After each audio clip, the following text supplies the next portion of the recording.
Olá, galera! Prosseguindo nos atos processuais, vamos falar um pouquinho, de forma mais específica, sobre uma ferramenta muito interessante que já existia no código anterior, se potencializa muito no código de 2015 e tem muita relevância e aplicação prática. Trata-se dos negócios jurídicos processuais. Que história é essa, né? Nós estamos falando de acordos processuais. Vejam, negócios jurídicos são acordos processuais, as partes que poderão no processo dispor sobre uma série de questões, sejam elas inclusive procedimentais ou relativas aos seus ônus, deveres, poderes e faculdades no processo, ok? Os negócios processuais já existiam, como eu disse para vocês. O Código de 73 trabalhava com alguns negócios, típicos, ou seja, aqueles expressamente previstos no código. Então já havia, por exemplo, a possibilidade de foro de eleição, que vocês sabem muito bem o que é. Possibilidade das partes modificarem a competência, estabelecerem qual será o foro competente para julgar determinadas ações, a depender das regras de competência, né? Elas podem, então, dispor sobre o foro de eleição. Havia também, desde já, no CPC de 73, a possibilidade de modificação convencional do ônus da prova, para que as partes imputassem a uma ou a outra parte de quem seria o ônus de provar determinados fatos no processo. Tudo isso já existia. Vem o Código de 2015 e faz um duplo movimento. Ele amplia os negócios jurídicos processuais típicos, prevendo novas possibilidades de negócios processuais, que eu já indiquei, inclusive exemplificativamente para vocês, a escolha do perito, a escolha do conciliador, etc., e outros vários, e cria uma cláusula geral de negociação no artigo 190 do CPC, trazendo a ideia dos negócios jurídicos processuais atípicos, ou seja, existe ali no 190 uma previsão geral de que as partes podem realizar acordos dispondo sobre os seus ônus, poderes, deveres e faculdades no processo. Elas podem, então, acordar sobre questões variadas no processo. Negócios, portanto, processuais. E essa discussão é interessantíssima. Por quê, pessoal? Embora o processo seja público, e o processo é público porque interessa ao Estado, à jurisdição, prestar adequadamente uma tutela e solucionar adequadamente os conflitos, todas aquelas considerações que já fizemos de jurisdição, o processo tem traços de disponibilidade. O processo tem espaços para que as partes possam dispor sobre determinadas questões dentro do próprio processo. E como eu disse, isso já se verificava no próprio CPC de 73, com a figura do foro de eleição, da Convenção Processual sobre ônus da prova e por aí vai, não é? Porém, vem o Código de 2015 e acaba por, prevendo essas figuras de que eu já falei para vocês, trazendo à tona a ideia do autorregramento da vontade no processo.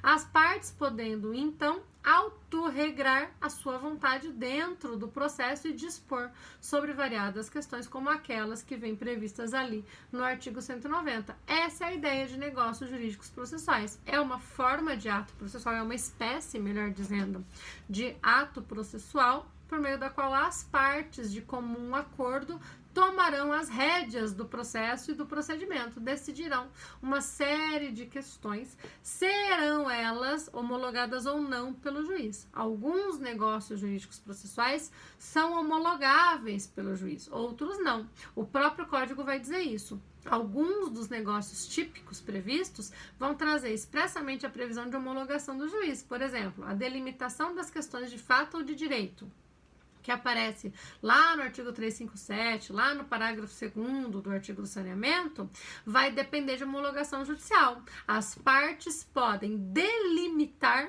as questões sobre as quais o juiz se debruçará no processo. Elas podem, por exemplo, excluir da apreciação judicial determinadas alegações que tenham sido formuladas no processo. De comum acordo, elas podem dizer essa questão relativa ao vício de consentimento, por exemplo, essa questão relativa ao caso fortuito, etc., não vai ser analisada pelo juiz.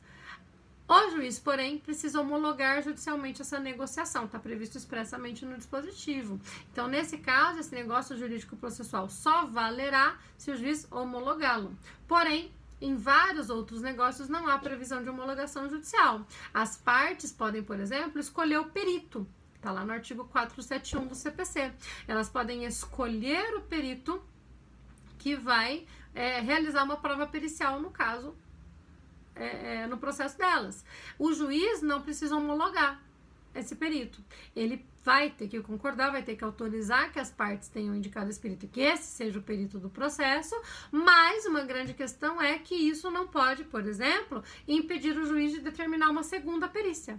O juiz pode perfeitamente determinar uma segunda perícia, né? Uma grande questão, por exemplo, que eu já deixo aqui para vocês pensarem, e depois na nossa aula ao vivo, complementar a essa, nós discutiremos, é justamente, será que as partes poderiam, por exemplo, impedir o juiz de produzir a prova pericial ou de produzir uma segunda perícia no processo? Quais são os limites dos negócios, né? Daqui a pouquinho a gente chega lá. Essa é a, talvez, principal e mais difícil discussão quando se trata da temática dos negócios jurídicos processuais, ok? Seja como for, temos aí no código um arsenal de possibilidades para que as partes possam realizar negócios jurídicos processuais, ok? Temos algumas classificações, eu trouxe ali para vocês, não vamos perder muito tempo com isso, mas só para vocês entenderem, né, que a depender de quem participa do negócio, eles podem ser unilaterais, bilaterais ou plurilaterais. Os unilaterais não seriam propriamente negócios jurídicos na medida em que eles são unilaterais, mas alguns atos, por exemplo, como a desistência da ação, são atos voluntários praticados por uma das partes, né? De outro lado, a outra parte tem que manifestar sua concordância quanto a essa desistência, como nós já vimos, mas é um ato unilateral. Bilaterais, autor e réu, por exemplo, e plurilaterais, mais sujeitos processuais, como aqueles, por exemplo, que incluem o juiz. Alguns autores vão dizer que não se trata de negócio processual quando nós temos a figura do juiz participando do negócio, como, por exemplo, no artigo 191, que trata do calendário processual. Mas, para alguns, nós teríamos aí a possibilidade de um negócio considerado plurilateral. Negócios jurídicos expressos e tácitos, aqueles negócios que são efetivamente realizados, celebrados pelas partes, e aqueles em que há uma concordância tácita quanto à outra parte em razão do seu silêncio, o que acaba gerando efeitos na prática do ato processual da outra parte. Atos processuais relativos ao objeto litigioso do processo, relativos ao próprio processo, que aí incluem tanto a redefinição das situações jurídicas processuais, justamente a ideia de dispor sobre ônus, sobre poderes no processo, ou relativos propriamente ao procedimento, combinar uma inversão da ordem de produção dos meios de prova, por exemplo, alterações, adequações procedimentais e etc, ok? Temos também negócios jurídicos nessa mesma linha, que são procedimentais, que vão dizer respeito ao procedimento, que são puramente processuais, propriamente dito, e negócios jurídicos que são materiais. São algumas classificações, pessoal, temos várias outras possibilidades, mas só para vocês conhecerem aí algumas das classificações dos negócios jurídicos processuais, tá? O que nos interessa mais diretamente quando se trata de negócios? Pensar nos limites para a possibilidade de realização dos negócios. E isso exige que nós demos uma olhadinha nos requisitos dos negócios jurídicos processuais. Que requisitos são esses? São os mesmos requisitos dos negócios jurídicos que vocês também já devem ter estudado lá no direito civil, né? As pessoas têm que ser capazes, então nós temos que ter aí uma capacidade processual negocial. As pessoas têm que ser capazes para poderem realizar negócios jurídicos processuais. O objeto tem que ser lícito, direitos, no caso, que admitam autocomposição, que admitam transação, que poderão, nos processos em que discutidos, ensejar a realização de negócios jurídicos processuais. Então, se não se tratarem de direitos que admitem autocomposição, nós não poderemos ter a realização de negócios jurídicos processuais. E a forma tem que ser prevista ou não proibida por lei. A forma que é livre, não tem uma forma expressa de realizar o ato, ela só não pode ser expressamente vedada, expressamente proibida. Lembrando que vale de novo, e aqui também, a instrumentalidade das formas, não haverá nulidade sem prejuízo. Então, mesmo que a forma não seja utilizada, se o ato realizou-se e cumpriu a sua finalidade, também teremos aí um válido, não haverá nenhuma invalidade nesse caso, ok? Vejam então que estes são os requisitos dos negócios, e eu chamo a atenção para vocês justamente para a ideia da possibilidade de realização de negócios jurídicos processuais em processos em que haja direitos que admitam autocomposição. Cuidado para não confundirem isso com direitos disponíveis, gente. A indisponibilidade do direito não impede, em regra, a realização de acordo sobre esse direito. Eu posso fazer um acordo sobre direitos que sejam indisponíveis. Admite-se acordo envolvendo alimentos, por exemplo. Admite-se acordo em ações coletivas. Admite-se acordo até na Lei Maria da Penha, a previsão de acordo, né? Então vejam como a indisponibilidade do direito não necessariamente impede a realização de acordo. O que nós temos que verificar para saber se é possível a realização de negócios jurídicos processuais em um processo é se o direito que está sendo discutido naquela ação admite autocomposição. Ainda que disponível, ele pode admitir autocomposição. Se ele não admitir autocomposição, aí não será possível fazer acordo processual. Porque se eu não posso dispor sobre o próprio direito material, eu também não poderei dispor sobre o processo e o procedimento em que aquele direito material está sendo objeto de discussão, ok? Mas ainda assim, ainda que observados esses requisitos, a principal questão relativa aos negócios processuais, sem dúvida, vai dizer respeito aos limites dos negócios, né? Eu me lembro que o professor Fred veio aqui na Universidade Positivo fazer uma palestra sobre negócios jurídicos processuais, há uns 3 anos atrás, mais ou menos. E aí ele fez uma palestra brilhante, ele gosta muito do tema dos negócios, né, como tudo que o professor Fred faz. E eu perguntei para ele no final da palestra, né, quais são os limites dos negócios? E ele respondeu que essa seria a pergunta do milhão, que quem responder essa pergunta ganha 1 milhão, né, de tão relevante, tão difícil que é pensar essa questão. Qual que é a grande questão aqui, né, gente? O código, lá no artigo 190, parágrafo único, vai trazer algumas balizas para controle dos negócios pelo juiz. Mas se vocês puderem ler esse artigo, vocês verão que essas balizas são muito pequenas, né? O juiz não vai controlar a validade de qualquer ato processual. Claro que, se não preenchidos esses requisitos que acabamos de ver, o negócio vai ser controlado pelo juiz.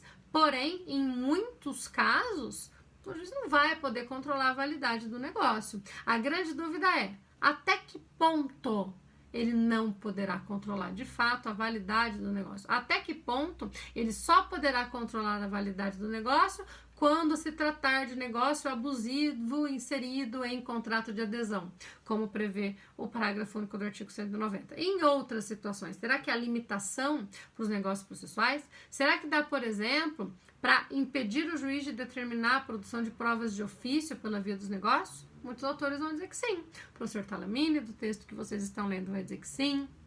O próprio professor Fred vai dizer que sim. De outro lado, o professor Sérgio Arenharte também tem um texto excelente sobre negócios processuais, acordos processuais, que eu colocarei na nossa pasta de textos para vocês, vai trazer uma posição um pouco mais restritiva dos negócios, entendendo que não há possibilidade, por exemplo, de limitar poderes instrutórios do juiz. Eu posso realizar um negócio processual com um de vocês em um determinado contrato e prever que na nossa ação nós somente produziremos prova testemunhal. Nós não produziremos prova pericial. Ok, nem a Thaís, nem um de vocês poderá produzir a prova pericial. Porém, o juiz, que tem poderes instrutórios amplos no processo, não vai poder determinar a realização de uma prova pericial? Para quem defende que os negócios vão vincular nesse caso e que é possível fazer um negócio desse tipo, vai dizer que não, que o juiz não pode determinar a produção de provas. Mas os poderes instrutórios do juiz, como que ficam nesse caso, né? Será que eu posso impedir o juiz de praticar determinados atos no processo pela via dos negócios, né? Quais são os limites para isso, né? Eu trouxe para vocês ali no roteirinho de vocês também algumas balizas nesse sentido, né? que vão versar também sobre regras que protejam direitos indisponíveis. O professor Fred vai dizer isso, né? Se é uma regra processual que vem para proteger direito indisponível, eu não poderia dispor sobre ela para tirar essa proteção. Matéria que for objeto de reserva legal também não pode ser objeto de negociação processual. Algumas diretrizes para isso, porém, para muitos autores que têm uma visão do processo como um espaço maior de liberdade das partes, vai se entender que é possível vedar que o juiz determine a produção de uma prova no processo pela via do negócio, né? Temos aí N exemplos de possibilidades para o negócio, né? Possibilidade de afastar coisa julgada, uma série de possibilidades para trabalharmos as limitações dos negócios jurídicos processuais, ok? Nos exercícios de hoje, nós vamos discutir justamente estas questões. Vou trazer para vocês, depois vocês vão dar uma olhadinha, várias possibilidades para vocês pensarem, e aí nós vamos discutir. Pode realizar negócio para isso, pode realizar negócio para aquilo, o negócio pode prejudicar tal parte, etc.